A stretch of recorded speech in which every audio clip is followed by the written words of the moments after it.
Well, good morning. This is a first for us. We're doing an interview here on one of our brand new buses. This is a special education bus. It's got a lift and air conditioning, and this is just one of nearly 60 buses that are joining our fleet this year. We're anticipating an increase in enrollment. We'll have about 195,000 students, and we think over the next year or two we'll break the 200,000 mark, and that's pre-K through 12th grade. And well, we want to also congratulate the nearly 600 new teachers that I met on Friday at Teacher Fest. It was an awesome event. We really wanted to make sure they understand that Palm Beach County School District is a great place to work. That was exciting. We also this year have introduced 21 new principals to our group. Between retirements and folks being promoted, we were able to bring on board 21 new principals.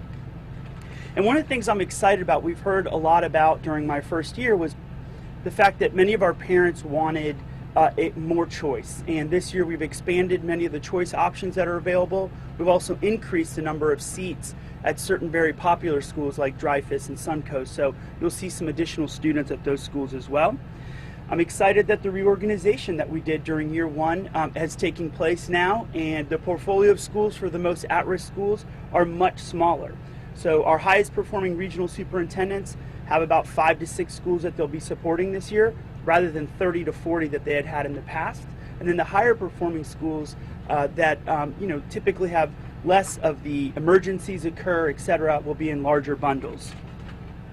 This year we're also focused in rolling out our iReady, which is a technology that we're super excited about. Many of the large districts across the state have been using it very successfully. It gives us a chance to personalize for our kids their reading and mathematics, and it's available for parents at home during the weekends, during the summer, as well as libraries across the county.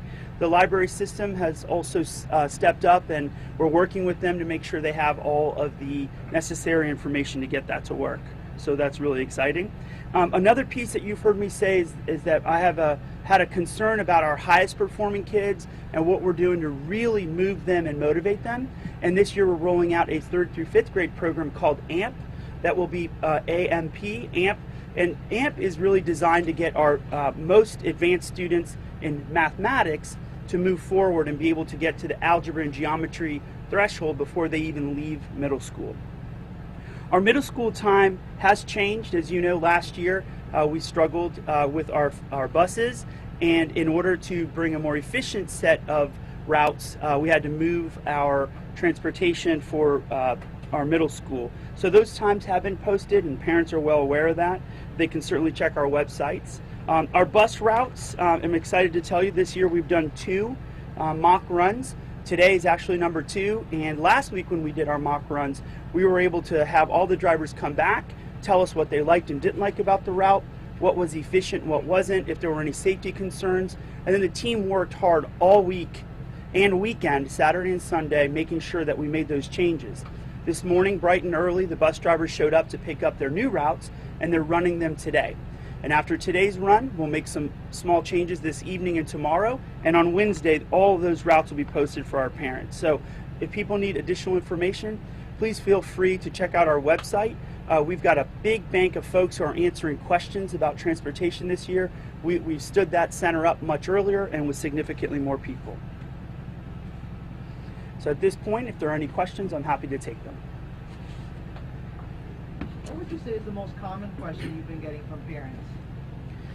At the beginning of the school year, parents are always wanting to know what list of items their kids need to have to be prepared for school, the bell schedules, the time schedules, and bus schedules. That's usually the most common. And then, of course, the excitement about wanting to come in and meet the teacher and the little orientations that you do at elementary school and high school. A lot of our parents have 9th graders who, for the first time, will be entering a big high school, and the kids want to walk the building. And all of those things are available online if parents want to take a look and see when the open house or meet your teachers.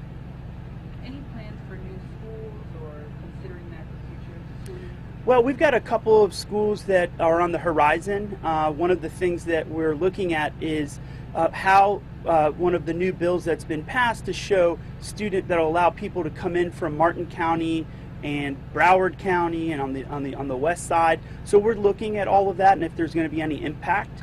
The 1 cent sales tax, of course, is a big part of our refurbishment and remodeling of our schools. We do have a couple of new schools, and I'm happy to give that to you, but nothing that's for this year. The 195,000. You said that was up, but I didn't hear you say what it was up from. So we're anticipating between 3,000 and 5,000 new students. The demographers are having more and more of a challenge given the fact that we're starting to see a lot more families move in, where typically you could just look at how many 4-year-olds are in the county, and you know that how many will be here the year after, etc. But we're having to look at that, and we also have to monitor charter enrollment to see whether charter enrollment is up or down. Last year, charter enrollment was slightly down based on our predictive models. So this year, until the first 10 days of school are really completed, it'll be hard for us to say how many actual students will be here. Okay, but the 195 includes charter school enrollment? Our 195 is all pre-K through 12, charter and public. Okay, how many new charter schools are there this year? I'd have to check for you. As far as teachers are concerned, are we fully staffed on teachers, or are we still in the hiring process leading up to the week of school? So, as our schedules permit, we do struggle a little bit in Florida with the number of teachers that we have fully staffed on day one.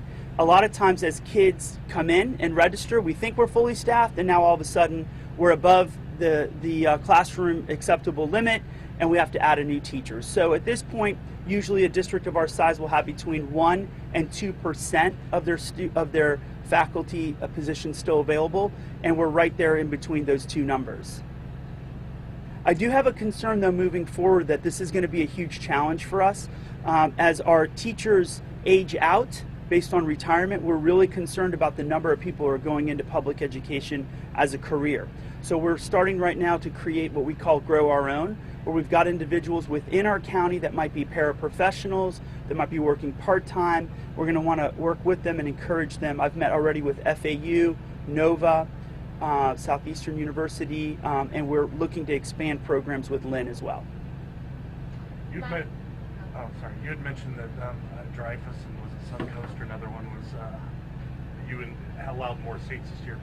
How did you do that as far as crowding so that the school's not going to be crowded? Did you add more capacity to them? Yeah. And do you know how many seats more you have? I will give you the number of seats. I think it's between 25 and 50 at each of the schools. It's not a huge number, but we want to make sure that, what the signal you're getting from the public is that a lot of people want to go to a school. We got to make sure that it's fully utilized, and I think we had about 50 additional available at Suncoast, but we'll get staff to make sure that we get you those numbers.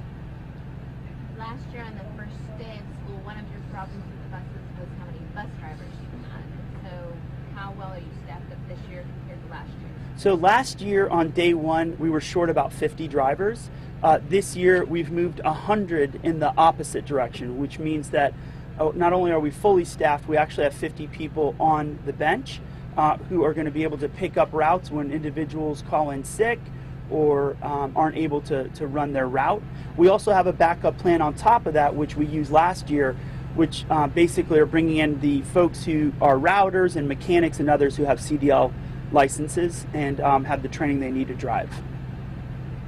I know the mock run is going on right now, I believe. How is that going? Any issues that you've had to deal with thus far? Well, one of the reasons we added another day was because I wanted to make sure we were able to work out as many kinks as possible. The first 10 days of school are always going to be a challenge because you've got people who've moved, we've got some additional kids who might have decided to take the bus versus last year.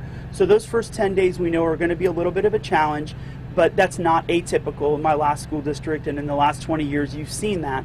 But the problem is when it continues to linger on week after week after week like it did last year, that was really a routing issue and a people issue, and we feel like we're beginning to really chip away at the culture. The pay increase certainly helped, the new management, the idea that we're working together and collaboratively with the union, and bid day was fantastic this year compared to last year. We had a standing ovation when we went and talked to the bus drivers, as opposed to last year we had a major cultural meltdown, and certainly management was a big part of that. Can you tell me on the as far as the bus situation goes, what kind of issues have you had that you have been able to now correct, that you were able to get a handle on beforehand as opposed to after the school? So this entire summer, I'm so proud of our mechanics. They went bus by bus. They checked security cameras. They checked air conditionings. They've worked really hard to make sure that the AC is working. So we're really in a much different place. And I think part of that is really just being more proactive. And another piece is having the bus drivers look at their route, sit down with their leaders in their group, and get the kind of feedback that we need ahead of time. Just going back to We also, let me add one other thing. We also had, last year, we ordered 100 new buses, and this summer we ordered 60 new additional buses that have been trickling in. We're sitting on a brand new one here today, and I'm looking forward to continuing to work with our staff to find the funding that we need. And certainly the 1 cent sales tax does include us going back and every year purchasing about 10% of the fleet. That's really what you ought to be doing. Well, and as far as the routes go, as far as the dry run, any issues that came up during that? You know, we had issues, and that's one of the reasons why you do that. What kind of issues? Well, that the folks who took the run said, hey, look, it's a little difficult for me to turn left here. It's probably more efficient if I go a different route, those kinds of things. And then also little simple things like the number of keys that were available at certain lots, etc. So those things are important, and that's why you do the dry run. A couple buses didn't start, batteries that had failed, and so the more we make sure we're prepared, the less possibility of having issues on day one. the $14 an hour wage now, do you think that it's going to eliminate a problem that we highlighted last year where bus drivers were kind of forcing themselves to call out sick so that they would be eligible for benefits? I think that's something we talked about last year. Well, I know that money in any position matters, but particularly in a position like this where our drivers may work with us for 10, 20 years, seeing 10, 15 cent pay increases in a year is just not sustainable. We were losing a lot of them to other bus agencies like the local Palm Tram, and that's not going to stop. We're going to have to keep making sure that we stay competitive. But the major thing is culture. We've got to make sure that we work collaboratively with our bus drivers. They feel like they're part of the team, and I think we're really starting off in a good foot this year. All right, you guys good? Are there any new major programs this year, like new schools that are K-8 that weren't, or schools that are completely changing their theme or their focus? No, we haven't made any substantive changes in that area. All right, Any more thank you. questions?